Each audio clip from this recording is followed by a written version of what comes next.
Okay, so welcome back to the second part of our lesson. So in this part we are going to be talking about subtracting with integers.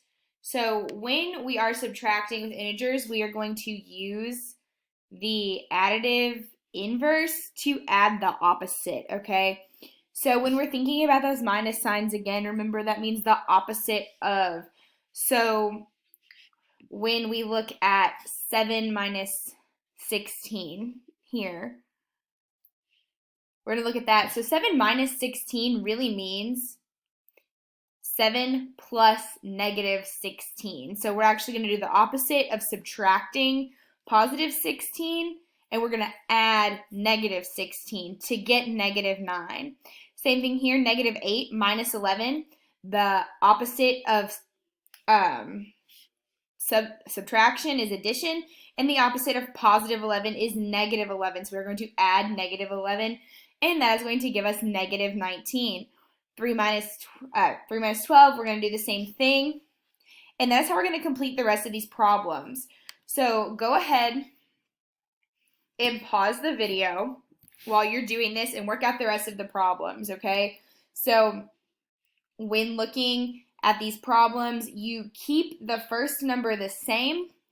You switch your operator. So your operator here is subtraction. You're going to switch it to addition. And then you switch the sign on the second number. So if you are subtracting a positive number, you are then adding a negative. If you are subtracting a negative, you are then adding a positive, okay? So it's really important that you keep that in your mind and that you remember that these rules only apply to subtraction, okay? So go ahead and pause and work out the rest of the problems, okay?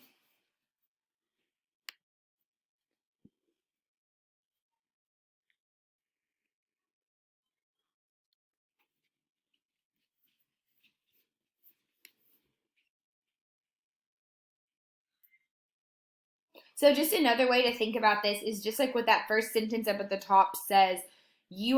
All you're doing is adding that inverse, okay? So you're just adding the opposite of the number if you are subtracting with integers. You just, instead of trying to do that subtraction, you just add the opposite, and you just follow those exact same rules we already have in place for addition, okay?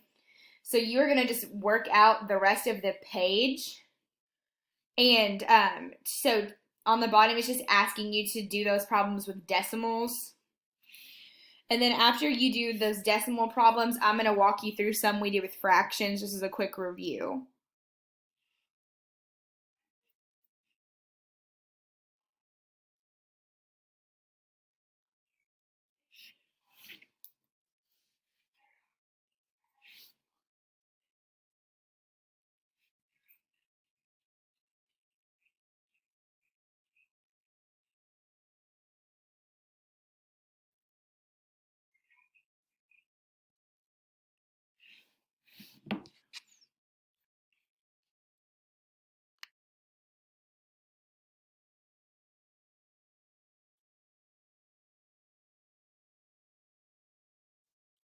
Okay, so the rules for fractions are the same. You just requires a couple more steps. So when you have a like denominator, if you remember from middle school, you just keep that same denominator, and really you only have to worry about the numerators. So those are pretty easy. So basically for that first one, I did 3/5 minus 4/5. Remember, for subtraction, I got to change it to addition. And that is going to give me negative 1/5. And then for negative 3/4 minus 1 1/4, that's the same thing as negative 3/4 plus 1/4, which is going to end up giving me negative 1 4/4, or 2. And the same thing here. So those same denominators are pretty easy because you can just go straight across. And I did every other problem on here. So if you want extra practice, go ahead and do the other two, but you do not have to. I'm hoping that you do not need that much practice with fractions. Once again, if you do, pop in and see me on Friday and I can refresh you on anything you need to know. So as far as same denominator, I think you should be fine. I'm going to walk you through the different denominators down on the bottom. So remember, to do these problems, you first have to find a common denominator. And I'm just going to draw arrows because I could not fit the word, and I want you to make sure you're spelling it correctly. So you're going to find a common denominator, and then you're going to rewrite the problem to add the opposite.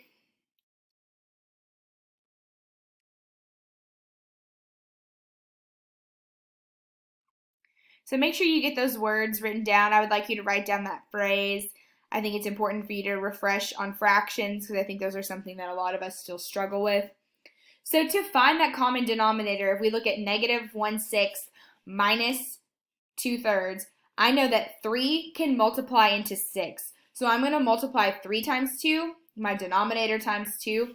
And I'm also going to take 2 times 2, which is my numerator, because what I do to the top, I have to do to the bottom.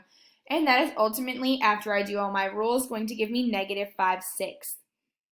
So I'm going to go ahead and do the same thing here, and I'm going to pause it. So here I have an 8 on the bottom, and then I have a 4 on the bottom over here. When thinking about what are multiples of 4, I know that it's 4, 8, so I can go ahead and stop there. And I know that to get from 4 to 8, I need to multiply by 2. So once again, what I do to the bottom, I do to the top, and I'm going to end up getting 5/8 minus 6/8. But I once again have to use my rules for subtraction, so I'm instead going to add a negative 6/8. And I wrote fourths, but I'm going to change that to an 8 because I made a mistake. And I am going to get negative 1/8. So right now, pause the video and work out the next two on your own.